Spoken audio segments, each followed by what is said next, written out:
皆さんこんにちは、ちゃんです。ベベちゃんチャンネルへようこそ。お久しぶりですよね。知らない方に簡単に説明すると、俺ちゃんは休み取ったから1ヶ月ぐらいに動画を出せなかった。この間結構日本語を勉強したから、今回は日本語で紹介やりたかった。日本語まだすごい下手すぎてわからなければすみません。ごめんなさい。頑張ります。じゃあ今回の動画はホテル隔離の話しよう。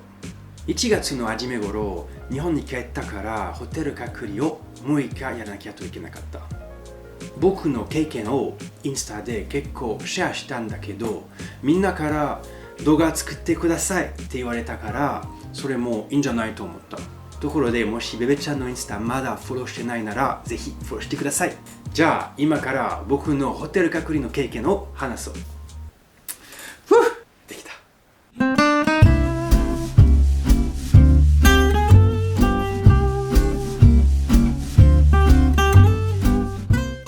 En français parce qu'après je peux plus continuer en japonais, mais je suis content d'avoir fait cette petite intro en japonais, ça m'a... Voilà, je suis un peu fier, voilà. On va parler de la quarantaine que j'ai fait au Japon dans l'hôtel pendant 6 jours et vous allez voir, c'est très intéressant. Donc avant de parler de la quarantaine elle-même, je vous parle un petit peu de tout, comment on est arrivé à ça. Alors évidemment, on va faire ça rapidement pour parler le plus vite possible de la quarantaine, mais il y a quand même des choses intéressantes à dire. La première chose qui est intéressante, c'est que, évidemment, avant de partir, avant de prendre l'avion pour rentrer au Japon, il faut faire un test PCR, évidemment, que ce soit négatif. Il y a déjà quelque chose d'intéressant avec ça, c'est que le Japon n'accepte pas tous les genres de résultats négatifs. Il faut un résultat négatif avec certaines informations. Donc moi par exemple j'avais fait un premier test PCR, j'avais reçu mon résultat et genre c'est pas valide pour le Japon. Du coup j'ai dû aller en faire un autre et je suis allé à l'aéroport et je leur ai expliqué voilà c'est pour le Japon. Ils m'ont dit ah oui le Japon c'est spécial. Ils attendent des résultats négatifs spéciaux avec des informations spéciales, donc à partir de là ils ont pu me le faire. Donc j'étais négatif, j'ai pris l'avion et c'était parti. On arrive ensuite au Japon et là ça devient très intéressant, c'est parce que c'est là que tout commence, c'est que là on a pendant les 4 prochaines heures après notre arrivée, on doit faire plein de choses avant de pouvoir déjà accéder à la quarantaine. Première chose à faire, c'est un test PCR. Donc on refait un test PCR pour être sûr qu'on est bien négatif. Je refais mon test PCR. Ensuite, on va vous demander de quel pays vous venez pour savoir exactement combien de temps vous allez devoir rester dans l'hôtel. Moi, comme j'étais français, et comme je viens de France et qu'il y avait beaucoup de cas à l'époque, c'était 6 jours. Et donc on te met un petit, je vous mets la photo, un petit papier ici, comme ça, pour reconnaître avec une couleur, pour reconnaître que vous c'est 6 jours. Et on vous met dans un groupe avec que des gens qui ont ce papier là, comme ça, vous vous retrouvez. Et à partir de là on continue.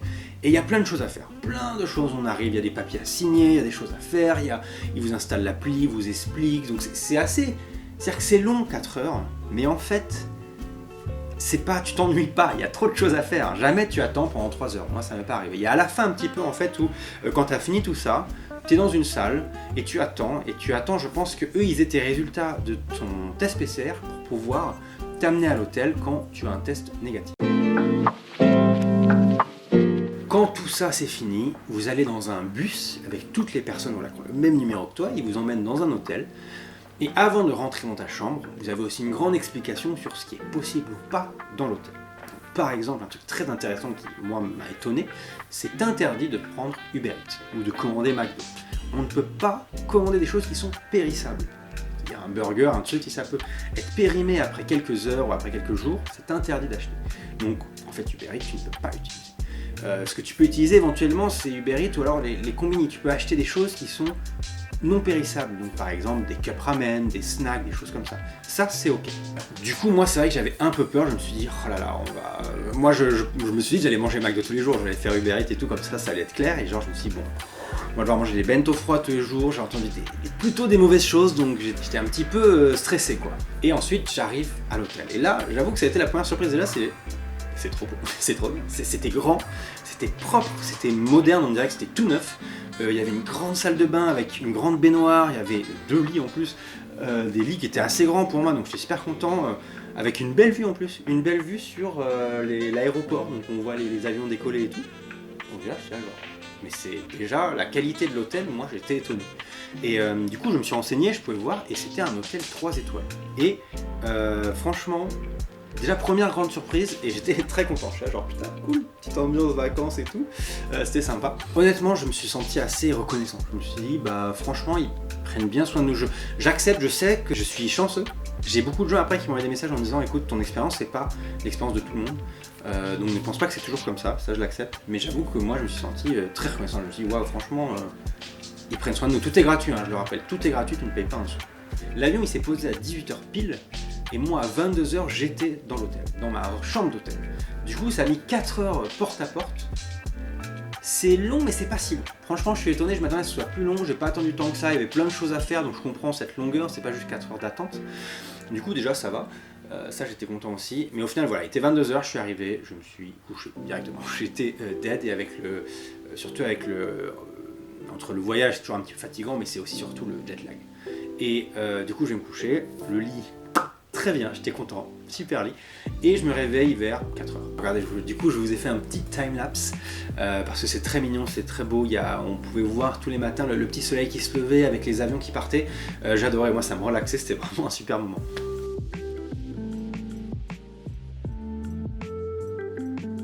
Évidemment, si ça vous intéresse ce genre de discussion, au moins un français un peu explique mes expériences au Japon, n'hésitez pas à vous abonner pour être sûr de ne pas rater les autres vidéos. Et donc voilà, donc moi je me suis levé après à 4h, c'est nuit noire encore, mais j'étais assez content. Moi perso j'adore me lever très tôt. Du coup je me suis dit putain cool, je vais avoir un petit rythme sympa avec le jet lag, je vais me lever à 4h tous les jours, j'aime bien ça. Donc j'étais assez content. Mais par contre la première difficulté c'est que j'avais faim.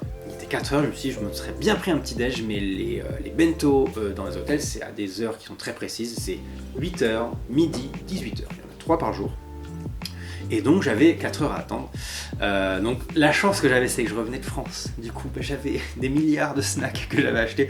Du coup, j'avais plein de trucs à manger, des Kinder, des gâteaux français et tout, donc ça va. Je me prenais, avant le petit déj de 8h, je me prenais toujours un petit déj vers 5h, un peu à l'avance. Faut savoir que tous les matins à 6h, il y a une voix qui parle 2 fois pour parler en fait des tests PCR. C'est-à-dire que quand tu es à l'hôtel, moi j'irai 6 jours, donc tous les 3 jours je vais faire un test PCR. Après le 3e jour et après le 6e jour. Et si le 6e jour je suis négatif, je peux sortir. Du coup, tous les matins, il y a une annonce en disant on va mettre les tests PCR à ceux qui ont besoin de le faire à votre porte, donc faites le test et ensuite on ira le chercher et ensuite il y aura le breakfast, quoi.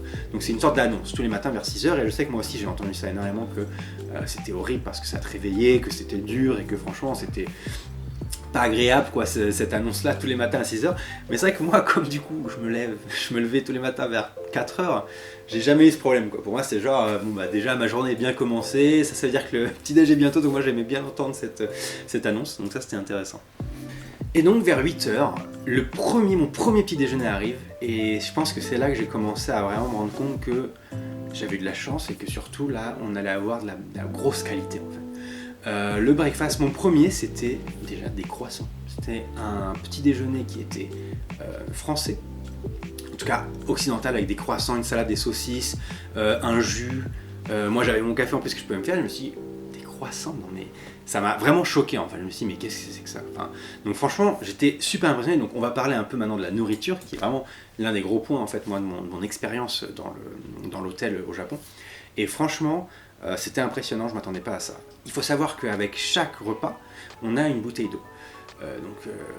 Et moi, la bouteille d'eau que j'avais, c'était la bouteille d'eau Evian. J'avais de l'Evian tous les repas. Une bouteille d'Evian par repas, ça fait 3 repas pour 6 jours, ça fait 18 bouteilles d'Evian en tout. Donc j'étais trop content, enfin, c'est français, c'est de la très bonne eau, c'est super bon pour la santé. Donc ça aussi j'étais impressionné, encore une fois, j'étais vachement reconnaissant, je me disais putain, ils prennent bien soin de nous quoi. Et pour les repas autrement du midi et du soir, moi ce que j'étais étonné aussi, c'est que je n'ai pas eu 2 fois le même bento. Ça aussi c'est un truc assez différent que j'ai entendu des autres expériences qu'ils ont eues. Moi j'ai eu tellement de choses, j'ai eu du katsudon, du gyudon, des bento japonais, des pâtes. Il y a plein de trucs, de tout, mais même des fois du curry, les gyudon ils étaient encore chauds, tièdes. Des fois c'était tiède. C'est vrai qu'il y a un truc qui est difficile, c'est que, ça je le comprends avec la logistique, les bento de base ils sont froids, c'est normal. Du coup des fois ils étaient tièdes, genre le curry ou genre le gyudon, donc j'étais trop content. Et des fois évidemment j'avais envie d'essayer de les rendre chauds. Alors ça, il y a toutes des techniques sur internet qui montrent, alors avec genre par exemple de l'eau que tu mets sur... tu fais bouillir de l'eau, tu mets ton bento dessus, tu attends 10 minutes, alors tu le mets dans un sac, tu fermes, tu le mets dans l'évier, tu mets de l'eau bouillante dessus, tu attends 10 minutes. Ça marche pas trop. Ça ne marche pas trop. Donc autant, voilà, faut accepter, tu manges froid, c'est quand même très bon. Et même la qualité, j'avais entendu moi parler du riz. Le riz, la qualité est horrible et tout, genre, le riz était très bon. Peut-être que je ne me connais pas en riz, hein, je sais pas, mais en tout cas le riz était très bien. Donc franchement, très très bonne expérience pour aussi la nourriture. Et je pense que c'est ce qui m'a le plus surpris, c'est la nourriture. Voilà. Ensuite, évidemment, tu as une appli qui est l'appli SOS que tu as, que ce soit dans l'hôtel ou quand tu fais la quarantaine chez toi. Et c'est une appli où tu dois tous les jours un peu donner ton état, montrer que tu es bien à la maison, dire où tu es, là, valider ta position. Et au début, c'est un peu chiant, mais c'est vrai qu'on s'habitue vite et on comprend, enfin c'est comme ça quoi, donc ça c'est pas trop un problème. Et en effet, après il y a les tests PCR, comme je vous dis, le 3e jour et le 6e jour, en fait ils te mettent un petit paquet accroché à ta porte que tu prends, il faut juste, voilà, c'est celui avec c'est un test de salivaire, donc c'est facile à faire, ils viennent le chercher, pas de soucis, ça te nique pas le nez. Et du coup, c'est avec moi en une semaine, avant de prendre l'avion et quand je suis sorti de la quarantaine, c'est après à peu près une semaine, j'ai fait 4 tests PCR, 4 tests négatifs, donc vous êtes sûr que je n'ai pas le corona, c'est sûr et certain. Donc voilà, moi je suis resté 6 jours dans cet hôtel avec de la bonne nourriture, avec un bon rythme, avec vraiment une ambiance que moi j'ai vraiment adoré. Il y avait du bain, je pouvais prendre des bains, enfin c'était vraiment une belle expérience en fait. Je me disais pas genre j'ai hâte que ce soit fini. J'ai accepté le truc et c'était sympa et je me sens très reconnaissant de toute cette attention qu'on porte à ton bien-être quand même. Je comprends que c'est pour pas évidemment que tu rentres avec le corona, mais je veux dire ils prennent bien soin de toi quand même, donc j'étais très impressionné et très reconnaissant. Et ensuite c'est vrai que bon, par contre du coup moi pendant que j'étais à l'hôtel, ça m'arrivait un petit peu d'en parler sur Instagram. Et quelque chose qui est important, qu'il faut que je vous dise, c'est que, comme je l'ai dit un petit peu avant, l'expérience que moi j'ai eue, ce n'est peut-être pas une expérience commune. C'est-à-dire que j'ai entendu beaucoup de gens qui étaient très surpris de mon expérience, en disant que, attention à ce que tu dis en vidéo, il ne faut pas que les gens pensent que c'est ça, la quarantaine dans un hôtel au Japon, tout le temps. J'ai dû être très chanceux. Il paraît qu'il y en a où c'est beaucoup plus difficile, que c'est beaucoup plus long. Il paraît que même parfois, quand il y a trop de gens à Tokyo et qu'il n'y a plus de place, vous prenez un bus et vous devez aller à Nagano, vous devez aller sometime à Fukuoka, ou à Osaka, ou des choses comme ça.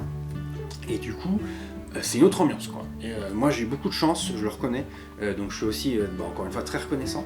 Mais voilà, c'était pour vous dire, ne vous pensez pas que c'est comme ça tout le temps partout. Est-ce que vous avez fait cette quarantaine dans un hôtel, que ce soit au Japon ou ailleurs? N'hésitez pas à me le dire en commentaire. Si vous avez d'autres questions sur mon expérience, s'il y a des infos que je ne vous ai pas données, n'hésitez pas à me demander. Merci toujours de regarder mes vidéos. C'est le retour, ça faisait longtemps. Je suis content, honnêtement je suis content d'être de retour, ça fait du bien. J'aime bien, vous m'avez manqué énormément. Et je suis d'attaque, je me sens prêt. On va y aller chill quand même, on va pas se remettre comme un fou. On va y aller chill. Mais voilà, j'ai quand même assez hâte, donc j'espère que vous avez aimé cette vidéo. N'hésitez pas à liker, à commenter, à vous abonner évidemment. On est très très proche des 200 000. On y va allez. Faites-moi monter à 200 000, je serai très content. Et enfin voilà, donc on se voit très vite pour une nouvelle vidéo. Et je vous dis à très bientôt tout le monde. Ciao ciao.